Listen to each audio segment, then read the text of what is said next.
Programme foresight के एक और एपिसोड के साथ मैं हूं आपकी मेज़बान समीन नवाज। अपने आज के इस प्रोग्राम में हम कुछ बात करेंगे COP27 के इजलास के हवाले से। हाल ही में इस इजलास में मौसमियाती तब्दीली के मुज़ाकरातकारों ने यूरोपीय यूनियन की तजावीज़ से इत्तेफाक किया है, जिसका मकसद मौसमियाती तब्दीली से मुतासर होने वाले ममालिक की फाइनेंसिंग पर ताअत्तुल को हल करना और मिस्र में मुनक़्क़दा अक़वाम मुत्तहिदा की मौसमियाती कॉन्फ्रेंस को हतमी मुआहदे तक पहुँचाना शामिल है। शुरा ने यूरोपीय यूनियन की तजवीज़ पर सोच विचार के बाद ज़्यादा मुतासर होने वाले ममालिक के नुकसानात को पूरा करने के लिए एक खुसूसी फ़ंड कायम करने पर भी इत्तेफाक किया है। ये फंड्स ब्रॉड डोनर बेस पर फराहम किए जाएंगे। ज़्यादा कार्बन का अखराज करने वाले ममालिक जैसा कि चीन भी इसमें मुआवनत करेगा। फंड्स में सिर्फ अमीर मुल्कों को हिस्सा नहीं डालना चाहिए जिनका ग्लोबल वार्मिंग में तारीखी तौर पर ज़्यादा हिस्सा रहा है, बल्कि उन ममालिक को भी हिस्सा डालना चाहिए जो इस तमाम तो सिचुएशन के जिम्मेदारान करार दिए जा रहे हैं। रवां बरस की अगर बात की जाए तो इस साल कॉन्फ्रेंस में नुकसान और तबाही का मसला ज़्यादा नुमाया रहा। 130 से ज़्यादा तरक्की पजीर ममालिक मुतालबा कर रहे हैं कि इजलास नए फंड के क़याम के हवाले से मुआहदा करे ताकि सैलाब, खुश्क साली और दीगर मौसमियाती असरात के नाकाबिले तलाफी नुकसानात से निमटने में मदद मिल सके।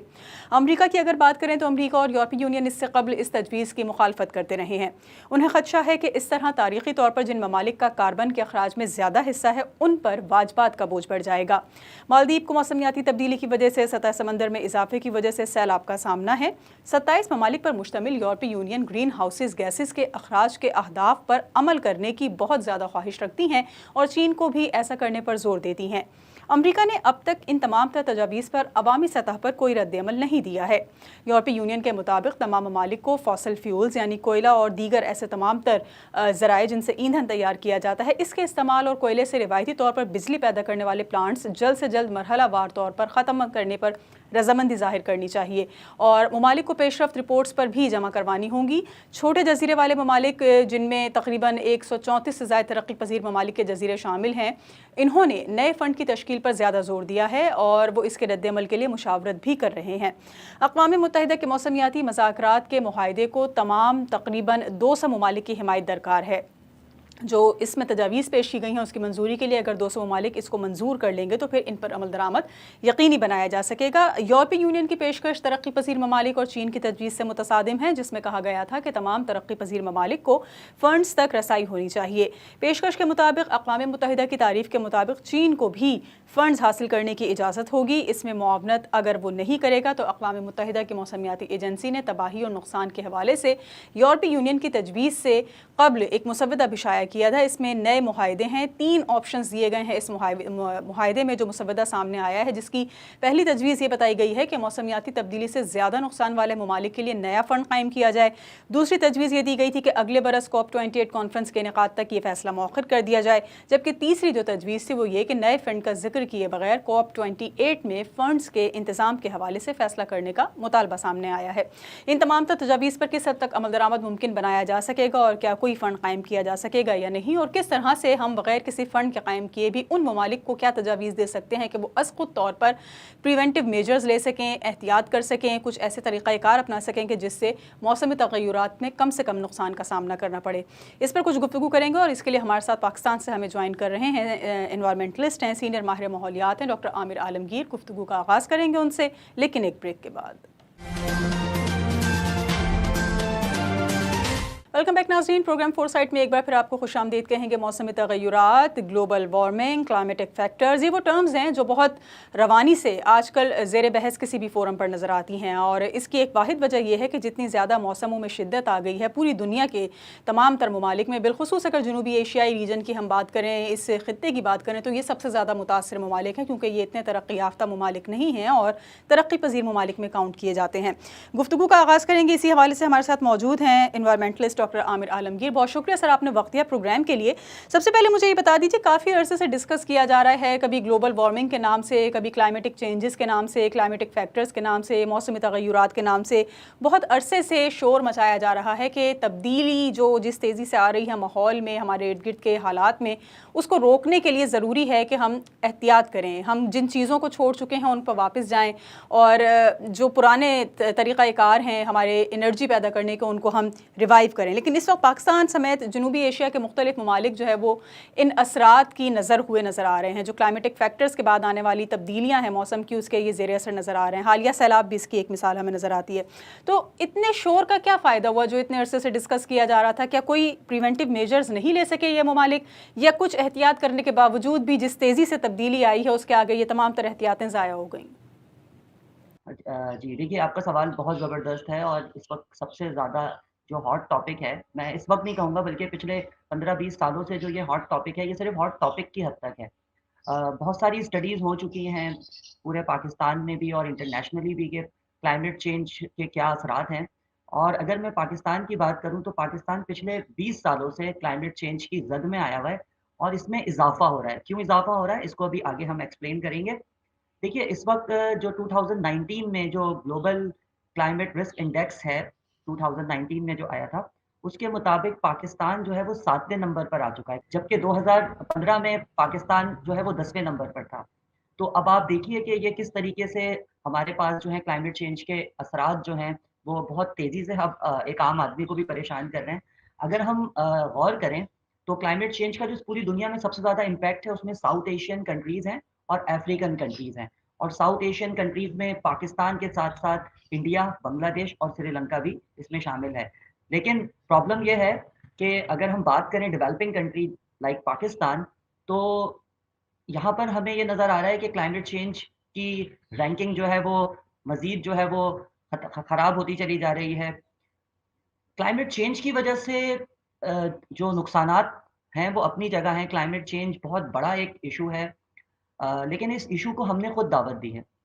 दूसरी बात, क्लाइमेट चेंज हमें इसलिए भी फ़ील हो रहा है, इसके असरात इसलिए भी हमें फ़ील हो रहे हैं, इसके असरात एग्रीकल्चर पर हैं, लाइव स्टॉक पर हैं, सोशो इकोनॉमिक के ऊपर इसके असरात हैं, इवन वुमेन्स के ऊपर इसके असरात आ रहे हैं, आपकी वाटर के ऊपर इसके असरात आ रहे हैं। प्रॉब्लम ये है कि क्लाइमेट चेंज के इन असरात को मज़ीद बढ़ाने में हमारे जो इल मैनेज पॉलिसीज़ हैं, जो कि इम्प्लीमेंट नहीं हो पा रही हैं, पाइपलाइन पर हैं, ना जाने वो कब इम्प्लीमेंट होंगी। तो मैं समझता हूँ कि इन असरात को बढ़ाने में इसका बहुत बड़ा हाथ है। क्लाइमेट चेंज हम 1 साल में, 6 महीने में या 10 साल में ख़त्म नहीं कर सकते। ये एक लॉन्ग फिनोमेना है जो स्टार्ट हो चुका है। अब अगर आप क्लाइमेटोलॉजिकल डाटा की बात करें, तो आप देखें पिछले 60 सालों का अगर आप क्लाइमेटोलॉजिकल डाटा देखें, तो उसमें दर्जा हरारत में इज़ाफ़ा है, सी लेवल राइज़ है और एक नई चीज़ हमने जो है पिछले कुछ सालों से एक्सपीरियंस की हीट वेव्स की शक्ल में, जिसका पहले कोई तसव्वुर नहीं था। तो हमारी जो स्टडी है उसके मुताबिक हमने ये देखा है कि पाकिस्तान में जो साउथर्न पार्ट है, जो कि हमारा सिंध का कोस्टल एरिया कहलाता है, ये ज़्यादा खतरे में है क्लाइमेट चेंज की हिट लिस्ट में। पिछले 15 सालों में यहाँ पर जितने नुकसानात हुए हैं, चाहे वो एग्रीकल्चरल सेक्टर में हो, चाहे वो क्रीक्स जो हमारी दरियाई सिंध की जो क्रीक्स हैं, जिसमें सी लेवल राइज़ होने की वजह से सी वाटर इंट्रूजन हो चुका है। हमारी फर्टाइल एग्रीकल्चरल लैंड जो है, ठट्टा के एरिया में आप जाएँ, तो मोर देन 100 किलोमीटर का जो एरिया है, जो कि फर्टाइल एग्रीकल्चरल लैंड हुआ करता था, वो सी वाटर इंट्रूजन का शिकार है। सोशो इकोनॉमिक कंडीशन बहुत बुरे हालात में है। अब अगर आप वहाँ के लाइवलीहुड ऑप्शंस पे देखें तो एग्रीकल्चर, लाइव स्टॉक, फिशरीज़ ये वहाँ के 3 लाइवलीहुड ऑप्शंस हैं। तो वहाँ के लोग बिल्कुल बेरोज़गार हो चुके हैं। फिशिंग में भी अब वो वाली बात नहीं है जो पहले हुआ करती थी।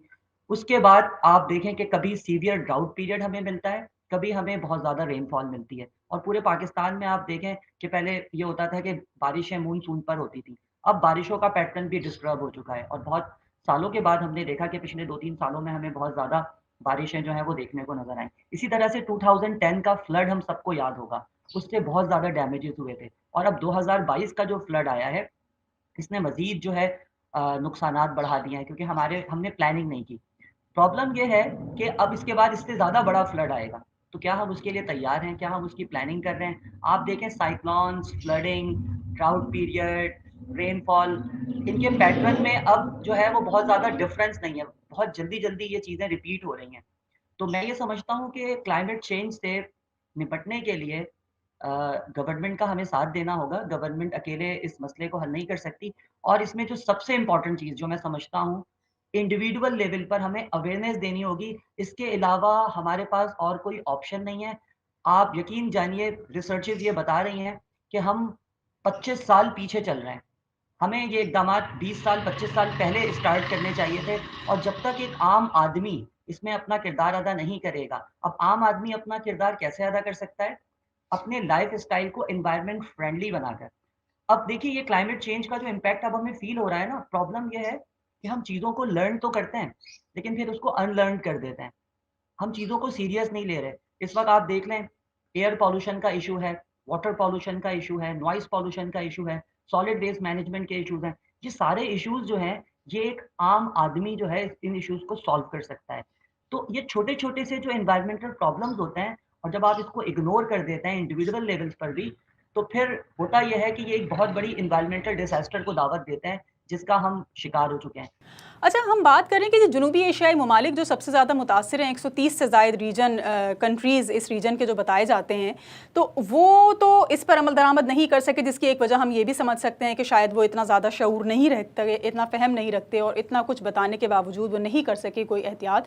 लेकिन जो ममालिक इन तमाम तर चीज़ों के ज़िम्मेदार हैं, यानी कि हम यूरोपियन रीजन की बात कर रहे हैं, हम वेस्ट की बात कर रहे हैं, हम US की बात कर रहे हैं, जो कंट्रीब्यूशन है इन लोगों का इस तमाम तर तगय्युरात में, जो वजह है, जो सबब है जिसकी वजह से ये आफतें, ये मुसीबतें नाजिल हो रही हैं, क्या उन ममालिक को ये रियलाइज़ है, वो ओन करते हैं, अपनी गलती को तस्लीम करते हैं कि उनकी वजह से और उनके कवानीन को फॉलो ना करने की वजह से जो है इस वक्त तमाम तर इस रीजन के जो लोग हैं वो परेशानी का शिकार हैं? जी, आपका सवाल बहुत ज़बरदस्त है। बिल्कुल डेवलप्ड कंट्रीज़ इसके ज़िम्मेदार हैं, किसी हद तक वो ज़िम्मेदार हैं और उनके पास एक्सेस है, बहुत सारी ऐसी रिसोर्सेज़ का जो डेवलपिंग कंट्रीज़ में पाई जाती हैं, ख़ास तौर पे नेचुरल रिसोर्सेज़। और अगर हम देखें तो ये साउथ एशियन कंट्रीज़ जो हैं, ये ज़्यादातर नेचुरल रिसोर्सेज़ के ऊपर डिपेंडेंट हैं, जिसमें agricultural top of the list है, एग्रीकल्चरल हमारे यहाँ बहुत ज़्यादा होती है और साउथ एशियन कंट्रीज़ में भी आप देखें, तो हम नेचुरल रिसोर्सेज़ के ऊपर ज़्यादा डिपेंडेंट हैं, चाहे वो गैस की एग्ज़ाम्पल हो या इसके अलावा दूसरी नेचुरल रिसोर्सेज़ की। लेकिन एक्सेस जो है वो हमारे हाथ में नहीं है। डेवलप्ड कंट्रीज़ के हाथ में मैक्सिमम एक्सेस होता है और वो यहाँ से बहुत सारे नेचुरल रिसोर्सेज़ को यूज़ करते हैं। उसकी वजह से भी कुछ ऐसी एक्टिविटीज़ होती हैं जिसकी वजह से ग्रीन हाउस गैसेज़ का इमिशन होता है, कार्बन डाइऑक्साइड बढ़ती है, एक ये चीज़ भी है। लेकिन इंडिविजुअल लेवल पर भी बहुत सारी ऐसी प्रैक्टिसेज़ होती हैं, जिसकी वजह से जो है वो एनवायरमेंटल पॉल्यूटेंट्स में इज़ाफ़ा हो रहा है। हमारे यहाँ जो अगर मैं वाटर की बात करूँ तो हमारे यहाँ आज भी वो पुराना सिस्टम नहरी पानी का जो सिस्टम है जिसके ज़रिए 40% वाटर जो है वो एग्रीकल्चरल एक्टिविटीज़ में लॉस हो रहा है।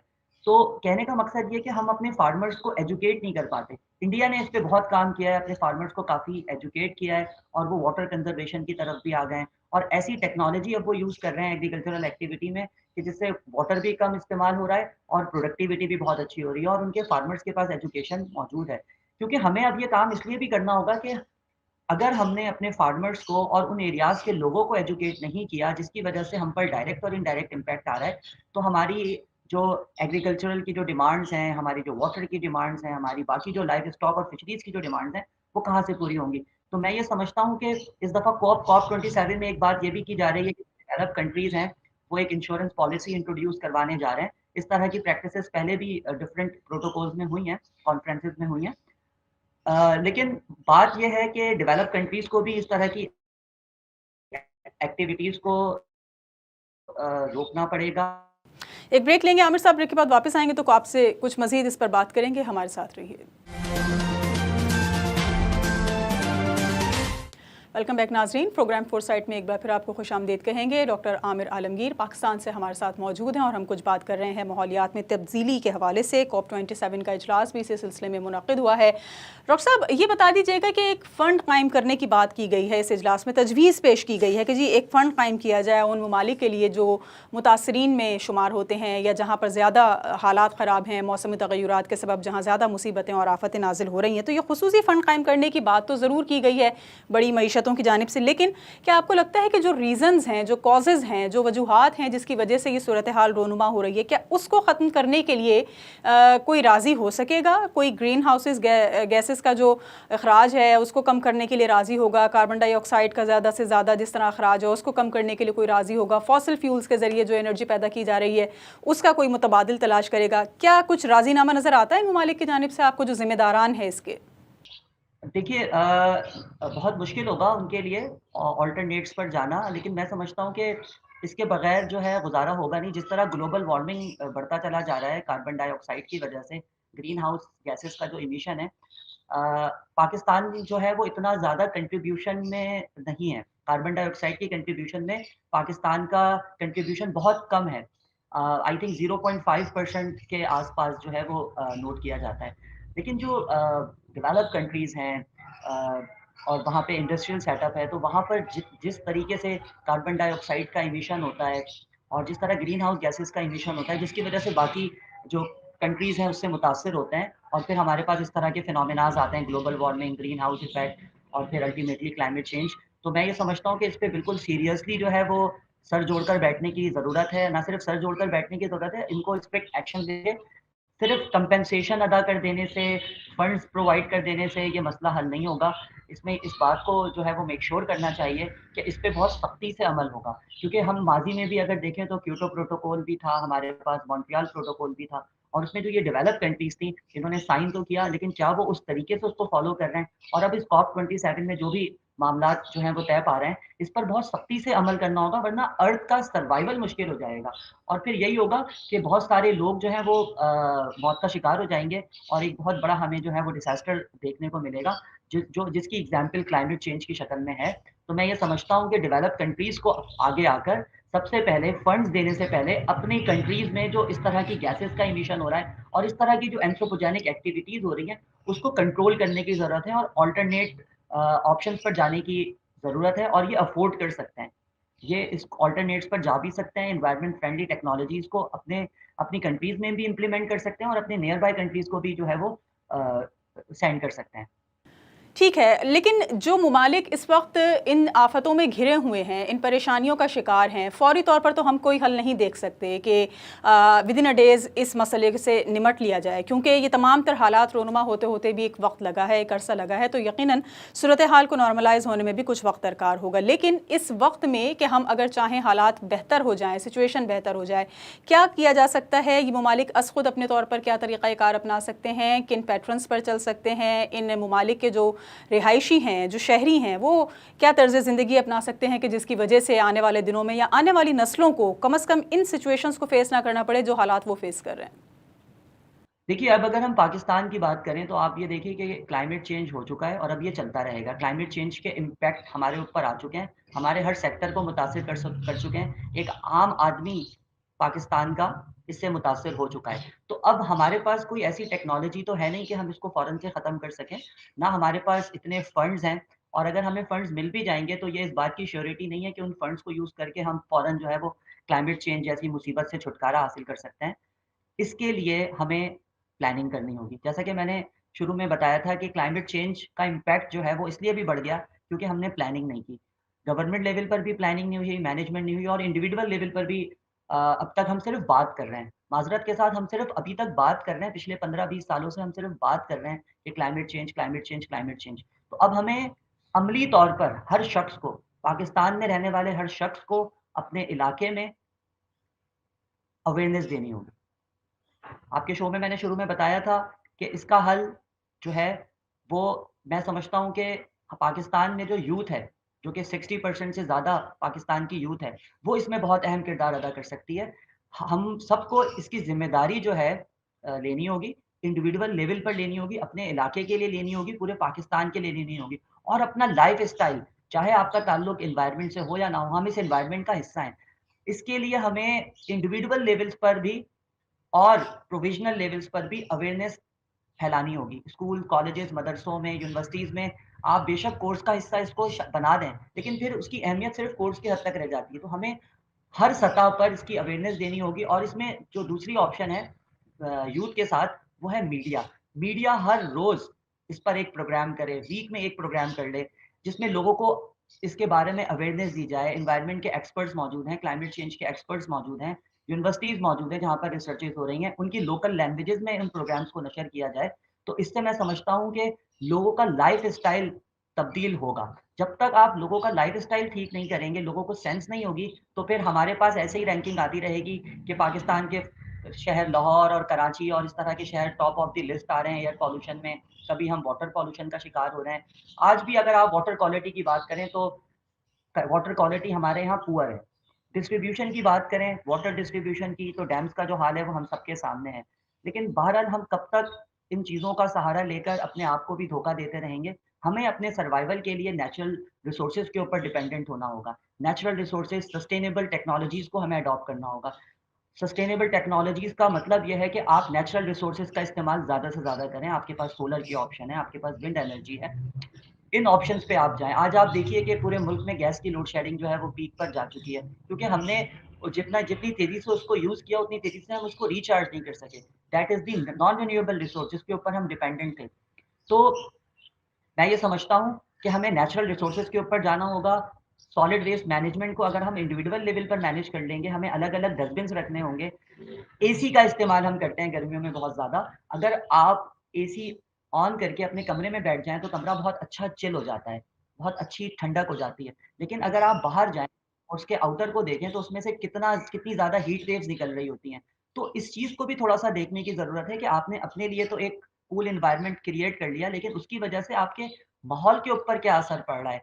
गाड़ियों का धुआँ जो है, इसके अलावा गाड़ियों के धुएँ के साथ-साथ इंडस्ट्रियल पॉल्यूशन, इसको भी कंट्रोल करने की ज़रूरत है। तो जब तक हम सब लोग मिलकर इसमें अपना अहम किरदार अदा नहीं करेंगे, गवर्नमेंट भी जो है अकेले कुछ नहीं कर सकती। हमें ऐसी सिचुएशंस क्रिएट करनी होगी कि गवर्नमेंट फिर हमारे साथ मिलकर एक्शंस पर आए। अब इस वक़्त एक्शंस की ज़रूरत है। सिर्फ़ बात करने से ये मसले हल नहीं होंगे। ये मसले जो हैं वो बढ़ते चले जा रहे हैं और मैं समझता हूँ कि इसमें अवेयरनेस देने के लिए हमें टीम्स बनानी चाहिए। हर सतह पर हमें टीम्स की ज़रूरत है और मीडिया इसमें बहुत अहम किरदार अदा कर सकता है और मुझे इतना यकीन है कि पाकिस्तान की जो यूथ है, वो पाकिस्तान को इस क्लाइमेट चेंज के फेज़ से निकालने की सलाहियत रखती है और मैं उम्मीद करता हूँ कि इस पर हम बहुत जल्द काबू पा लेंगे, लेकिन इसमें टाइम लगेगा। हर चीज़ में टाइम लगता है, लॉन्ग टर्म इम्पैक्ट अब इतना बढ़ गया है, तो इसको कम होने में भी टाइम लगेगा। कम से कम 15 से 20 साल का टाइम हमें लगेगा और हमने अगर इसको ठीक कर लिया, तो हम आने वाली जनरेशन्स को एक बहुत अच्छा गिफ्ट देकर जाएँगे और एक बहुत अच्छा लाइफ़स्टाइल उनके लिए एग्ज़ाम्पल के तौर पे छोड़कर जाएँगे, जिससे मैं समझता हूँ कि क्लाइमेट चेंज, ग्लोबल वार्मिंग और जो भी एनवायरमेंटल प्रॉब्लम्स हैं, उसमें काफ़ी हद तक कमी आ सकेगी। बहुत शुक्रिया डॉक्टर आमिर आलमगीर हमारे साथ मौजूद थे। सीनियर इन्वायरमेंटलिस्ट हैं और हमने इनसे कुछ बातचीत की। पूरी दुनिया में तेज़ी से तब्दील होते हुए माहौल के हवाले से हमारे इर्द गिर्द की जो हालात हैं, जो क्लाइमेटिक फैक्टर्स हैं, जो क्लाइमेटिक चेंजेस हैं, उसमें जिस तेज़ी से तब्दीली रोनुमा हो रही है, जिस तरह से मौसमों की शिद्दत में इजाफा हो रहा है, इस पर हमने कुछ गुफ्तगू की और इसके जो रीज़न्स हैं, जो कॉजेज़ हैं, उसको परखने के लिए, उसको तब्दील करने के लिए यकीनन COP27 का भी इनेकाद किया गया। लेकिन उसमें जो पेश की गई तजावीज़ हैं, उस पर फ़िलहाल उन ममालिक की जानिब से कोई रद्द-ए-अमल नहीं ज़ाहिर किया गया है जो इन सिचुएशंस के ज़िम्मेदार करार दिए जा रहे हैं और आइंदा इन मुसीबतों को रोकने के लिए क्या किरदार अदा कर सकते हैं, इस बारे में भी अब तक कोई राय सामने नहीं आ सकी है। आज के इस प्रोग्राम के लिए इतना ही। अगले हफ्ते एक और मौजू के साथ हाजिर होंगे। प्रोग्राम टीम के साथ समीर नवाज़ को इजाज़त दीजिए। अल्लाह निगहबान।